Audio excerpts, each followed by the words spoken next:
Hi மக்களே, எல்லாரும் எப்படி இருக்கீங்க? சாரி என்னால் கொஞ்ச நாள் வீடியோ போட முடியாமல் இருந்தது.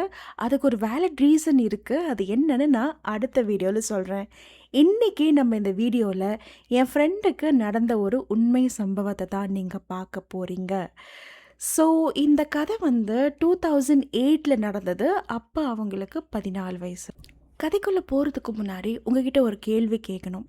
நீங்கள் ஒரு வீட்டுக்கு புதுசாக வாடகைக்கு போயிருக்கீங்கன்னு வச்சுக்கோங்களேன். அந்த வீட்டில் ஒரு ரூமில் வந்து ஒரு கபோர்ட் இருக்குது. அந்த கபோர்ட்டோட கீ தொலைஞ்சு போச்சு. பட் ஒரு நாள் வீடு சுத்தம் பண்ணுறப்போ அந்த கீ உங்கள் கையில் கிடைக்கிது. நீங்கள் எடுத்து போய் அந்த கபோர்டில் போடுறீங்க. கபோர்ட் திறக்குது. அந்த கபோர்ட்குள்ளே அங்கே வாழ்ந்த ஒரு பொண்ணோட எல்லா புக்ஸும் டைரிஸும் கிடைக்கிது. இப்போ அந்த டைரியை நீங்கள் படிப்பீங்களா மாட்டிங்களா? படிப்பீங்கன்னா எஸ்ன்னு சொல்லுங்கள், இல்லை அது அவங்களோட ப்ரைவசின்னு நினைக்கிறவங்க நோன்னு சொல்லுங்கள்.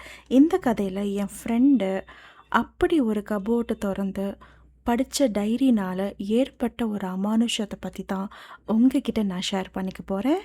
நம்ம சேனல் இன்னும் சப்ஸ்கிரைப் பண்ணாதவங்க பண்ணிக்கோங்க, பெல் ஐக்கனையும் கிளிக் பண்ணிக்கோங்க. அப்போ தான் நான் போடுற வீடியோ உங்களை ரெகுலராக வந்து சேரும். சரி, வாங்க கதைக்குள்ளே போகலாம். நான் ஸ்டார்டிங்கில் சொன்ன மாதிரி அப்போது வந்து 2008. என் ஃப்ரெண்டு பேர் வந்து கீதா.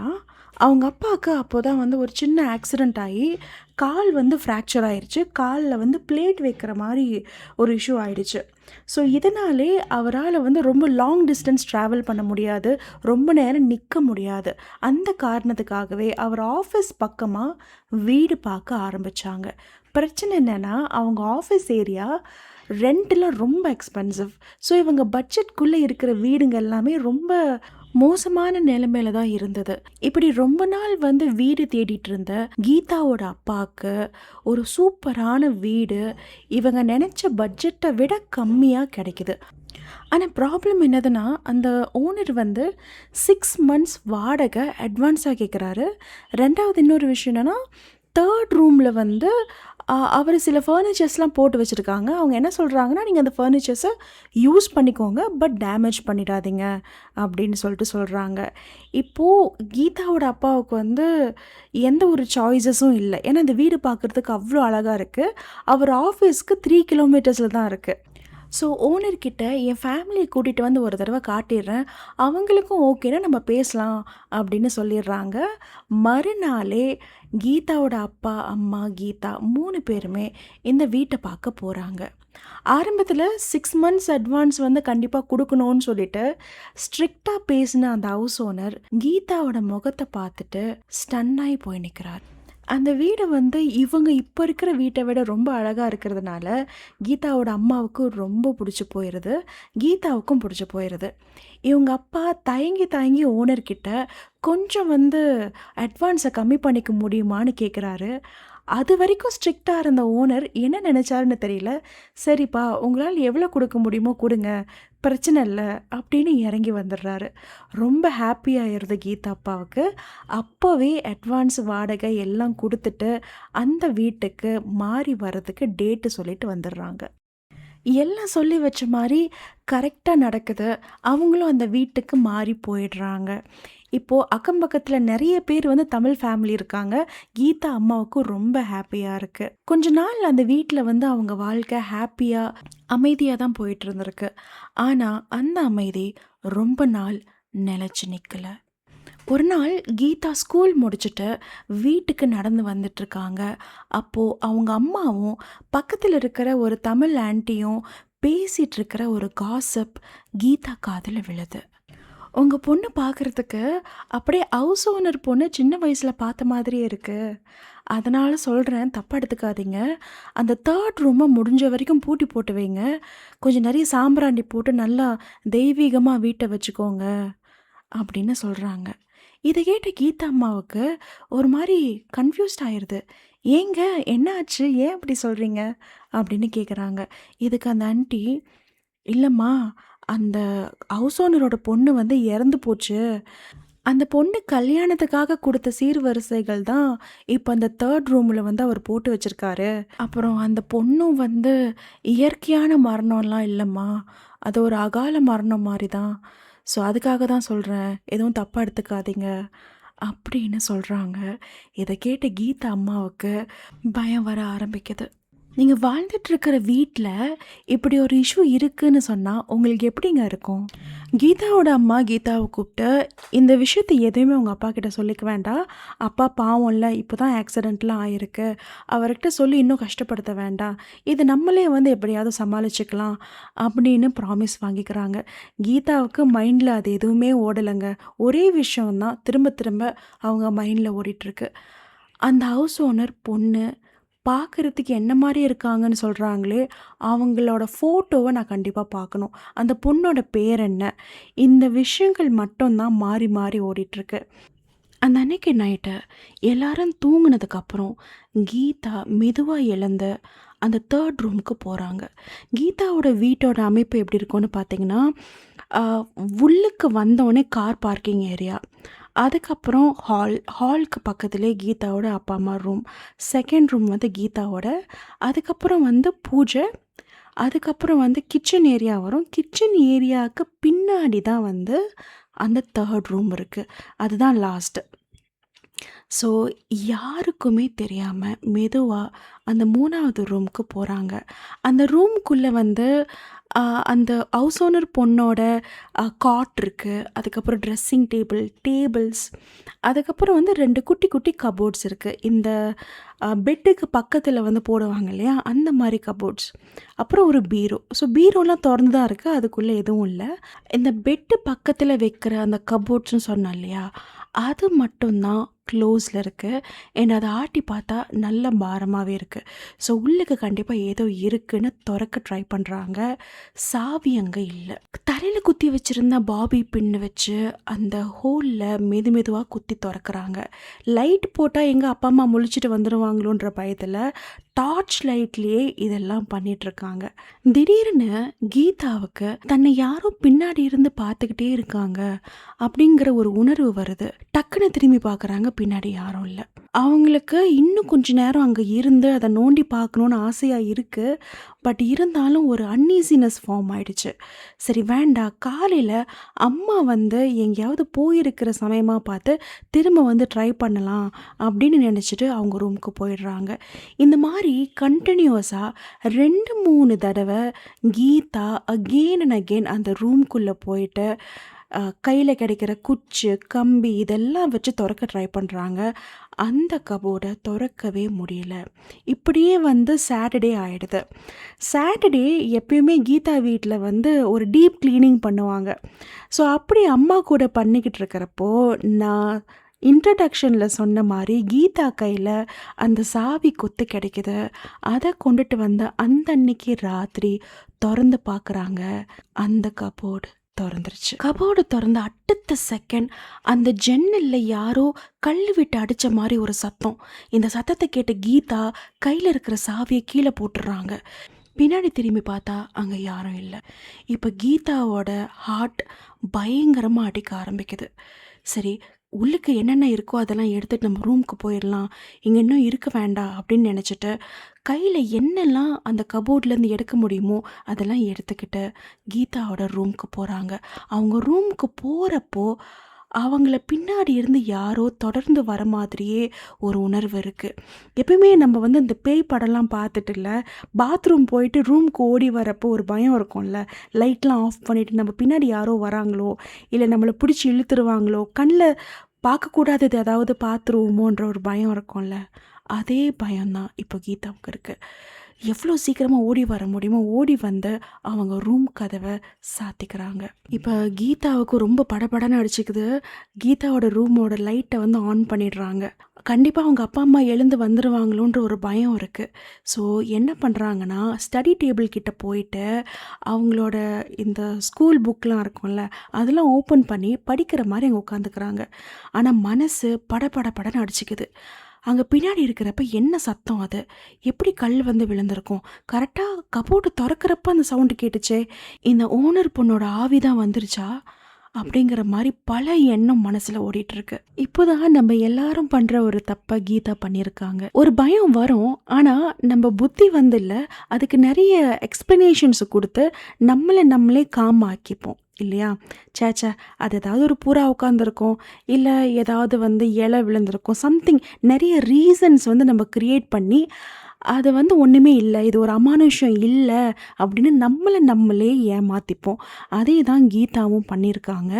பண்ணிட்டு அவங்க கொண்டுட்டு வந்த அந்த பேக்ஸ் சொன்னேன்ல, அதெல்லாம் என்னென்னன்னு ஒண்ணு ஒண்ணுத்தையும் தொறந்து படிக்க ஆரம்பிக்கிறாங்க. கீதா என்ன மாரியான ஒரு பொண்ணுன்னா, அவங்க ரொம்ப குவைட்டான ஒரு கேர்ள். ஆனா, இப்போ இந்த கதைகள், அதுக்கப்புறம் இந்த மாரியான ஹிஸ்ட்ரீஸ் அதெல்லாம் ரொம்ப ஆர்வம் உள்ள ஒரு பொண்ணு. ஏதாவது ஒண்ணு அரையும் குறையுமா கேள்விப்பட்டா அவங்களுக்கு வந்து முடியாது. அது என்னன்னு முழுசா தெரிஞ்சுக்கணுங்கிறதுல பயங்கர ஆர்வம் காட்டுற ஒரு ஆளு. ஸோ, அவங்கள அவங்களே சமாதானப்படுத்திட்டு, இப்போ கொண்டுட்டு வந்த லெட்டர்ஸ ஒண்ணு ஒண்ணா தொறந்து படிக்கிறாங்க. அப்புறம் அந்த பொண்ணோட டைரியையும் படிக்கிறாங்க. அந்த டைரி ரொம்பலாம் இல்ல. ஒரு 30 to 35 என்ட்ரீஸ் தான் இருந்திருக்கும். ஸோ, அவங்க கடகடன்னு அதெல்லாம் படிச்சு முடிக்கிறாங்க. இந்த லெட்டர்ஸ்லயும், டைரியிலயும் என்ன இருக்குன்ற சுருக்கத்த இப்ப நான் சொல்லிடுறேன். ஸோ, பேசிக்கா அந்த பொண்ணோட பேரு வந்து அஞ்சலி. அஞ்சலியோட அம்மா சின்ன வயசுல இறந்து போயிட்டாங்க. என்ன காரணம்னு தெரியல. அஞ்சலியோட அப்பா ரொம்ப பாசம் கொட்டி தான் அஞ்சலிய வளர்த்துருக்காங்க. அஞ்சலிக்கு சின்ன வயசுலேருந்து ஆஸ்துமா இருக்கு. அஞ்சலி வளர்றப்பயும் நிறைய ஆஸ்துமானால அவதிப்பட்டிருக்காங்க. இந்த நோய் வந்து சிவியரா ஆயிருக்கு. அப்புறம் கொஞ்ச நாள் நிறைய மெடிகேஷன்லாம் எடுத்துக்கிட்டு கொஞ்சம் கட்டுப்பாட்டுக்குள்ள வந்திருக்கு. அஞ்சலி எப்படி வந்து லவ் பண்ணியிருக்காங்கலாம் தெரியல. ஆனா அந்த லவ் பண்ண பையன் வந்து கேஎல்ல இருக்கிற பையன். அஞ்சலி ஃபேமிலி பேராக்ல இருக்காங்க. அந்த பையன் கேஎல்ல இருக்காரு. பேராக் அண்ட் கேஎல் வந்து சென்னைக்கும் பெங்களூருக்கும் உள்ள டிஸ்டன்ஸ். ஸோ ஒரு 3 வருஷமா ஒரு லாங் டிஸ்டன்ஸ் ரிலேஷன்ஷிப்ல தான் இருந்திருக்காங்க. இவங்க பேசிக்கிறது லெட்டர்ஸ் மூலமா தான். ஆரம்பத்துல இவங்களோட லவ்வுக்கு 2 பேரண்ட்ஸுமே வந்து ஓகே சொல்லல. பிரச்சனை பண்ணியிருக்காங்க. அதுக்கப்புறம் வந்து ஓகே நம்மளோட பசங்களோட ஹாப்பினஸ் தான் முக்கியங்கிறதுனால கொஞ்சம் இறங்கி வந்து இந்த கல்யாணத்தை பண்ணியிருக்காங்க. கல்யாணம் பண்ணிட்டு கேஎல்க்கு போன அஞ்சலிக்கு ஒரு மிகப்பெரிய ட்விஸ்ட் காத்திருக்கு. தனக்காக எல்லா நேரத்துலையும் சப்போர்ட்டுக்கு நம்ம புருஷன் இருப்பாரு அப்படின்னு நினைச்ச அஞ்சலிக்கு பெரிய ஏமாற்றம். ஏன்னா அஞ்சலியோட ஹஸ்பண்ட் அவங்க அப்பா அம்மாவா அஞ்சலியான்னு வர ஒரு கான்வர்சேஷனில் எதுவுமே பேச மாட்டார், அமைதியாக இருப்பார். அப்படியே வாய் திறந்து பேசினாலும் அவங்க அப்பா அம்மாவுக்கு தான் சப்போர்ட் பண்ணுவார். அஞ்சலிக்கு எந்த ஒரு சப்போர்ட்டும் கொடுக்க மாட்டார். அவங்க அம்மா நியாயமே இல்லாமல் பேசினாலும் அஞ்சலி தான் விட்டு கொடுத்து போனோம். அவங்க ஹஸ்பண்டும் அஞ்சலியை தான் விட்டு கொடுத்து போக சொல்வார். கல்யாணம் பண்ணி போன வீட்டில் இவங்க ஏதோ ஒரு வேலைக்காரி மாதிரி தான் இருந்திருக்காங்க. வீட்டு வேலை செஞ்சால் வேலைக்காரி அப்படின்ற மாதிரி அர்த்தம் இல்லை. ஆனால் வேலைக்காரி மாதிரி நடத்தப்பட்டிருக்காங்க. ராத்திரி தூங்குற வரைக்கும் ஏதாவது ஒரு வேலை கண்டிப்பாக அஞ்சலி பண்ணிக்கிட்டே இருக்கணும். அவங்க 2 நிமிஷம் அமைதியாக இருந்தால் கூட சோம்பேறித்தனமாக இருக்காத, இப்படி வா இங்கே வந்து இதை பண்ணு அப்படின்ற மாதிரி ஏதாவது ஒன்று குத்தி காட்டி இப்படியே இருக்கிறப்போ அவங்க இருந்த வீடு பக்கத்தில் ஒரு கல் குவாரி ஒன்று ஓப்பன் பண்ணுறாங்க. கொஞ்ச நாள்லேயே அங்கேருந்து வர புகையினால் அஞ்சலிக்கு வந்து திரும்ப ஆஸ்துமா வருது. உடம்பு முடியலன்னு கொஞ்ச நேரம் போய் படுத்தாலும் அவங்க மாமியார் அவ்வளோ திட்டுவாங்களாம். ஏமாற்றி ஒரு நோயாளி வந்து என் மகனுக்கு கட்டி வச்சுட்டாங்க அப்படி இப்படின்னு கண்ணை மாதிரி பேசுவாங்களாம். இதெல்லாம் தாங்கிக்க முடியாத அஞ்சலி எவ்வளோ கஷ்டம்னாலும் பரவாயில்லன்னு அவங்க மாமியார் சொல்கிற எல்லா வேலையும் பண்ணிக்கிட்டே இருந்திருக்காங்க. அண்ட் அந்த டைரியில் கடைசி என்ட்ரி என்னவா இருந்திருக்குன்னா, அப்பா ஐம் ரியலி சாரி, இந்த கல்யாண வாழ்க்கையில் நான் சந்தோஷமாகவே இல்லைப்பா. இதை நான் உங்ககிட்ட கண்டிப்பாக என்னால் சொல்லவே முடியாது. ஏன்னா இதை நான் செலக்ட் பண்ண லைஃப். இதை நான் உங்கள்கிட்ட சொல்லி நான் உங்களை இன்னும் கஷ்டப்படுத்த விரும்பலை. நீங்கள் அவ்வளோ காசை கொட்டி எனக்கு கல்யாணம் பண்ணி வச்சுருக்கீங்க. இது நான் ஒரு ஃபெயிலியர் ஆக்கிட்டு உங்கள் வீட்டுக்கு வந்து நான் திரும்ப உட்காரதுக்கு எனக்கு வந்து மனசு வரலப்பா. ஐம் ரியலி சாரி அப்படின்னு கடைசியாக அந்த ஒரு என்ட்ரி இருக்குது. அதுக்கப்புறம் எந்த ஒரு என்ட்ரிஸும் இல்லை. ஸோ இவங்க கேள்விப்பட்ட வரைக்கும் அந்த பொண்ணு அதுக்கப்புறம் இறந்து போயிருக்காங்க. ஆனால் சில பேர் அதை வந்து சூசைடுன்றாங்க, சில பேர் இல்லை அந்த பொண்ணுக்கு ஆஸ்துமா முத்தி போய் தான் அவங்க தூக்கத்தில் இறந்துட்டாங்க அப்படிங்கிறாங்க. ஸோ அந்த ஓனருமே வந்து அந்த பொண்ணு இறந்து போனதுக்கப்புறம் ஃபைட் பண்ணியிருக்காங்க. லீகலி எந்த ஒரு கேஸும் நிற்கலை. ஏன்னா மெடிக்கல் ரிப்போர்ட்டில் அவங்களுக்கு ஆஸ்துமாவில் தான் இறந்துருக்காங்க அப்படின்னு சொல்லிட்டு ஹியரிங் வந்துருச்சு. ஸோ தன்னோட பொண்ணோட மணியோட திங்ஸ் எல்லாம் அவங்க வந்து அவங்க வீட்டிலேருந்து சண்டை போட்டு அவர் கொண்டுட்டு வந்திருக்காரு. அப்படி தான் அவங்க திங்ஸ்லாம் இங்கே இருக்குது. ஸோ இதுதான் வந்து அந்த டைரியிலையும் அந்த லெட்டர்ஸ் மூலியமா கீதாவுக்கு தெரிய வந்திருக்கு. இந்த கதையெல்லாம் படித்து கீதாவுக்கு அந்த அன்னைக்கு தூக்கமே வரலையாங்க. ஒரு மாதிரி இதுவே மைண்டில் ஓடிக்கிட்டே இருந்திருக்கு. அப்புறம் எப்படியோ வெடிகாலில் தான் தூங்க ஆரம்பிச்சிருக்காங்க. தூங்கி கொஞ்ச நேரத்திலே தன்னோட தொண்டையை பிடிச்சி யாரும் நெரிக்கிற மாதிரி இருந்திருக்கு. கீதாவால் கத்த முடியல. கை கால் ஆட்டினாலும் கை கால் வந்து ஆட முடியலையாம். அவங்களுக்கு நடக்கிறதெல்லாம் அப்படி உணர்வு பூர்வமாக தெரியுது. ஆனால் அவங்களால எதுவுமே பண்ண முடியலையாம். ஸோ இப்படி ஒரு 5-10 நிமிஷம் போராடி இருக்காங்க. அதுக்கப்புறம் அவங்க குலதெய்வத்தை மனசில் நினச்சிக்கிட்டு பிரார்த்தனை பண்ணதுக்கு அப்புறம் தான் அவங்களால கண்ணை முழிச்சு எழுந்துக்க முடிஞ்சுதான். அப்போ மணி ஒரு 7 மணி இருக்குமா. நடந்ததெல்லாம் வந்து அம்மா கிட்ட சொன்னால் கண்டிப்பாக திட்டு விழும்னு கீதாவுக்கு தெரியும். அதனால் அவங்க அங்கேருந்து எடுத்துகிட்டு வந்த எல்லா பொருட்களையும் அழகாக பாக்ஸ்குள்ளே போட்டு பெட்டுக்கு அடியில் தள்ளிட்டாங்க. கீதாவுக்கு அன்னையிலேருந்து நிறைய அமானுஷ்யமான விஷயங்கள் நடந்திருக்கு. 1 by 1 ராத்திரியில் எப்பயுமே தான் பக்கத்தில் யாரோ நிற்கிற மாதிரி ஒரு ஃபீலிங்ஸ் இருக்குமா. பெட்டில் உட்காந்துருந்தாங்கன்னா அவங்க பக்கத்தில் யாராவது உட்காந்தா அந்த பெட்டு வந்து ஒரு மாதிரி அமிழ்ந்து ஒரு மாதிரி எழுந்திருக்கும்ல, அந்த மாதிரிலாம் வந்து சில சிம்டம்ஸ்லாம் பார்த்துருக்காங்க. அதுக்கப்புறமா அந்த ரூமில் தனியாக தூங்க முடியாது அப்படின்னு சொல்லிட்டு அவங்க அப்பா அம்மா கூட போய் தூங்கியிருக்காங்க. அப்படி ஒரு நாள் என்னாச்சுன்னா அவங்க 3 பேருமே தூங்கலையாம். ஏதோ பேசிகிட்டு இருந்திருக்காங்க. அவங்க அப்பா வந்து ஃபோனில் ஏதோ பார்த்துட்டு இருந்திருக்காரு. அந்த காலத்தில் வந்து அந்த செல்லுலார் ஃபோன் தான் இருக்கும். ஸோ அதில் ஏதோ டைம் செட் பண்ணிவிட்டு என்னமோ பண்ணிகிட்ருக்காங்க. அவங்க அம்மா வந்து பேசிகிட்டு இருக்காங்க. இப்படி இருக்கிறப்போ அவங்களோட பெட்டுக்கு ஆப்போசிட்டில் தான் வந்து பீரோ இருக்குது. கீதாவுக்கு நல்லா தெரியும் பீரோவில் எந்த ஒரு துணியுமே வந்து அவங்க மாட்டி வைக்கல அப்படின்னு சொல்லிட்டு. ஆனால் அந்த இருட்டில் அங்கே அவங்க பார்க்குறப்போ அந்த பீரோவில் ஒரு ஒயிட் கலர் துணி அப்படி மெதுவாக காற்றுல ஆடுற மாதிரி இருக்கான். யாராவது இப்போ நம்ம ஒரு சாரியை ஹேங்கரில் போட்டு பீரோவில் மாட்டி வச்சோம்னா எப்படி இருக்கும்? காற்றடிச்சுன்னா ஒரு மாதிரி பறக்கும் இல்லையா? அந்த மாதிரி அவங்க பார்த்துருக்காங்க. ஆனால் கீதாவுக்கு நல்லா தெரியும் அவங்க வந்து லைட் ஆஃப் பண்ணுற வரைக்கும் அந்த பீரோவில் எதுவுமே இல்லைன்னு அவங்களுக்கு தெரியும். ஏன்னா கீதாவோட அம்மாவுக்கு இந்த மாதிரி வந்து துணியை வந்து பீரோவுக்கு வெளியே மாட்டி வச்சா பிடிக்காது. ஸோ கண்டிப்பாக அது துணி இல்லைங்கிறது மட்டும் கீதாவுக்கு நல்லா தெரியும். அவங்க அப்பா கிட்ட சொல்லிட்டு இருக்காங்க, அப்பா அங்கே வந்து லைட் அடிங்க, அந்த காலத்து ஃபோனில் வந்து அந்த டார்ச் வரும் இல்லையா, அந்த மாதிரி அந்த டார்ச் ஆன் பண்ணுங்கன்னு. கீதாவோட அப்பா ஏன்னு தெரியல உடனடியாக அங்கே ஆன் பண்ணலையாம். இருமான்னு சொல்லி ஒரு 2 செகண்ட்ஸுக்கு அப்புறம்தான் அந்த டார்ச்சை ஆன் பண்ணியிருக்காங்க. ஆன் பண்ணி பார்த்தா அங்கே எதுவும் இல்லை. ஆனால் இந்த துணி காற்றுல பறந்த மாதிரி விஷயத்த கீதா மட்டும் இல்லைங்க, கீதாவோட அம்மாவும் நோட்டீஸ் பண்ணியிருக்காங்க, அப்பாவும் நோட்டீஸ் பண்ணியிருக்காங்க. அதனால தான் டக்கு நாங்கள் லைட்டை அடிக்கல. அப்புறம் கீதாவோட அம்மா டக்குன்னு லைட்டை போட்டு பூஜை ரூமுக்கு போயிடுறாங்க. அங்கே சாம்பிராண்டி சூடெல்லாம் காட்டி சாமி கும்பிட்டுருக்காங்க. அந்த வீட்டில் அதுக்கப்புறம் அப்பப்போ தனியாக இருக்கிறப்போலாம் யாரும் நம்ம கூட இருக்காங்கன்ற ஒரு ஃபீலிங்ஸ் என்றைக்குமே இருக்குமா. கிச்சனில் குக் பண்ணிகிட்டு இருக்கிறப்போ நம்ம வந்து பின்னாடி திரும்பி இருப்போம்ல, நம்ம தலைக்கு பின்னாடி யாரோ டக்குன்னு போயிட்டு வந்த மாதிரி ஒரு ஃபீல் இருக்குமா. திரும்பி பார்த்தா யாரும் இருக்க மாட்டாங்களாம். யாரோ நம்மளை வந்து பார்த்துக்கிட்டே இருக்காங்கன்ற மாதிரி ஒரு ஃபீல் இருக்குமா. திடீர்னு கிட்ட வந்து மூச்சு விடுற மாதிரி, இந்த மாதிரியான சின்ன சிம்டம்ஸ் தான் நிறைய இருக்குமா. ஆனால் எப்போல்லாம் இந்த மாதிரி வருதோ அவங்க அம்மா குலதெய்வத்துக்கும் ஆஞ்சநேயருக்கும் அவ்வளோ ப்ரே பண்ணுவாங்களாம். கீதாவோட பாட்டி வந்து ரொம்ப சாமி பக்தி உள்ள ஒரு பர்சன். அவங்களோட அட்வைஸ் பிரகாரம் கீதாவோட அம்மா டெய்லி காலையில் எழுந்து வீட்டுக்கு முன்வாசல்லையும் பின்வாசல்லையும் கோலம் போட்டு கற்பூரம் காட்டி நிறைய கவசங்களை வந்து சொல்ல ஆரம்பிச்சிருக்காங்க. இந்த மாதிரிலாம் அவங்க அம்மா எப்போல்லாம் பண்ணுறாங்களோ அப்போல்லாம் அந்த வீட்டில் எந்த ஒரு இஷ்யூஸும் இருக்காதான், அமைதியாக இருக்குமா.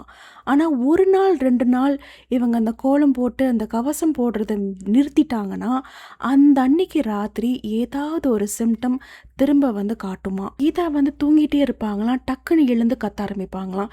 என்னன்னு கேட்டால் கீதா தூங்கிட்டு கண்ணு முழிச்சு பார்க்குறப்போ அங்கே ஏதோ ஒரு கருப்பு புகை மாதிரி நிற்கிற மாதிரிலாம் பார்த்துருக்காங்க. ஸோ இந்த மாதிரிலாம் பார்த்து கத்துறப்போ கீதாவோட அம்மாவாக இருக்கட்டும் அப்பாவாக இருக்கட்டும் இது வந்து ஒரு பேய் தான், இது வந்து ஒரு பிசாசு தான் அந்த மாதிரிலாம் சொல்லி கீதாவ பயம்புறுத்த மாட்டாங்க. அதுக்கு பதிலா பாசிட்டிவா தான் சொல்லுவாங்க. "இல்ல நீ வந்து தூங்கிட்டு இருந்திருக்கல்ல, ஸோ தூக்கத்துலேருந்து கண்ணு முழிச்சு பார்த்தா, உன் தூக்கத்துலேருந்து நீ இன்னும் எழுந்திருக்கல. அதனால தான் உனக்கு இந்த மாரிலாம் தெரியுது." அப்படிங்கிற மாரி சமாதானம் தான் படுத்துவாங்களாம். ஆனா கீதாவுக்கு அந்த வயசுல நல்லா தெரியும், அவங்க அப்பா, அம்மா அவங்கள வந்து பயம்புறுத்தக்கூடாது அப்படிங்கிறதுக்காக தான் இந்த மாரிலாம் சொல்லியிருக்காங்கன்னு. பட் ஒரு விஷயம் மட்டும் ஃபார் ஷூருங்க. இந்த மாரி பேய், பிசாசு, ஆவிகள், ஆத்மாக்கள் இருந்தாலும் தெய்வீக சக்தி கண்டிப்பா இருக்கு. தெய்வத்த நம்ம வந்து மனசார வேண்டி நமக்கு ப்ரொடெக்ஷன் குடுக்க சொல்லி நம்ம வந்து கேட்டோம்னா, அவங்க நம்மள ப்ரொடெக்ட் பண்ணுவாங்க. ஸோ நம்மளோட கடமைகள நம்ம கரெக்ட்டா பண்ணிட்டு தான் இருக்கணும். அதே மாரி தான் கீதாவோட அம்மாவும் சரி, கீதாவும் சரி. கரெக்ட்டா சாமி கும்பிடுறப்போ அவங்க ஃபேமிலி பீஸ்ஃபுல்லா தான் அந்த வீட்ல வாழ்ந்திருக்காங்க. ஆல்மோஸ்ட் லைக் ஒரு 7 வருஷம் அந்த வீட்ல இருந்திருக்காங்க. எந்த ஒரு பெரிய பிரச்சனையும் ஆகலையாம். ஏன்னா, அவங்க அம்மா அவ்ளோ ப்ரேயர்ஸ் பண்ணியிருக்காங்க அதனால. பொதுவாவே நெறைய இடங்கள்ல நெறைய பேர் சொல்லி நான் கேள்விப்பட்டிருக்கேன். இந்த மாரியான ஆத்மாக்கள் இருக்கு அப்டின்னா, அந்த சிம்ப்டம்ஸ் வந்து கொஞ்சம் மைல்டா தான் இருக்குமாம். ஏதோ ரொம்ப ரேரான ஒரு சில பேருக்கு தான் கண்ணு முன்னாடி தெரியறது, பேசுறது, கேட்கறது அந்த மாரிலாம் இருந்திருக்கு. பட் பொதுவாவே இந்த மாரி தான் மைல்டா இருக்கும். ஸோ உங்களுக்குமே ஏதாவது இந்த மாரி ஏதாவது ஒரு சிம்ப்டம்ஸ் நடந்திருக்குன்னா, ஒரே ஒரு விஷயங்க தாங்க. உங்களோட குலதெய்வத்த கும்பிடுங்க. உங்க வீட்ல டெய்லி ரெகுலரா சாமி கும்பிடுங்க. உங்க வீட்டு வாசல்ல தெய்வீக சக்தி இருக்கு அப்படிங்கிறத மனசார நம்புங்க. கண்டிப்பா எல்லாமே சரியாயிடும். உங்க வாழ்க்கையிலும் இந்த மாரி ஒரு சில விஷயங்கள் நடந்திருக்கு அப்படின்னா கமெண்ட் செக்ஷன்ல சொல்லுங்க. இந்த கதை உங்களுக்கு பிடிச்சிருந்துச்சுன்னா லைக் பண்ணிடுங்க. அப்படியே ஷேர் அண்ட் சப்ஸ்கிரைப் பண்ணிடுங்க. Thank you. நீங்க கேட்டுட்டு இருக்கிறது தமிழ் ஹாண்டிங் ஹவர்ஸ். நான் உங்கள் அனிஷா. அடுத்த வீடியோல உங்கள நான் சந்திக்கிறேன். பை.